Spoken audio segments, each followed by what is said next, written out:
આજથી ગણેશ ઉત્સવનો પ્રારંભ થઈ રહ્યો છે।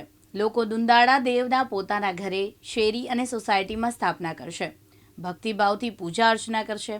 ત્યારે ગુજરાતમાં પણ ગણેશ ઉત્સવનો માહોલ જામી ગયો છે। લોકો બજારોમાં ગણેશ મૂર્તિ અને પૂજાપાની ખરીદી કરતા જોવા મળી રહ્યા છે। રાજવી ઠાઠ સાથે બાપ્પાનું શાહીનું સ્વાગત કરાયું છે, તો અનેક જગ્યાએ ઓપરેશન સિંધુની થીમ ઉપર ગણેશ પંડાલ બનાવાયા છે। આજથી જે ગણેશ પર્વ ચાલુ થયું છે, શરૂઆત થઈ છે, પ્રારંભ થયો છે, ઘેરે ઘેર આનંદ અને ઉત્સાહનું વાતાવરણ છે।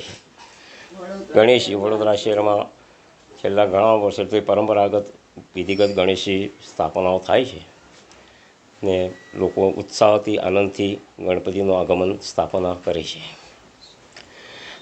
ગણેશજી એ વિઘ્નહર્તા છે, દરેકને શ્રદ્ધાનું આસ્થા છે એમાં ગણેશજીમાં, અને વિઘ્નહર્તા બધાનો મનોપૂર્વક આશીર્વાદ આપે છે અને એમની લાગણીઓ બધી પૂરી કરે છે।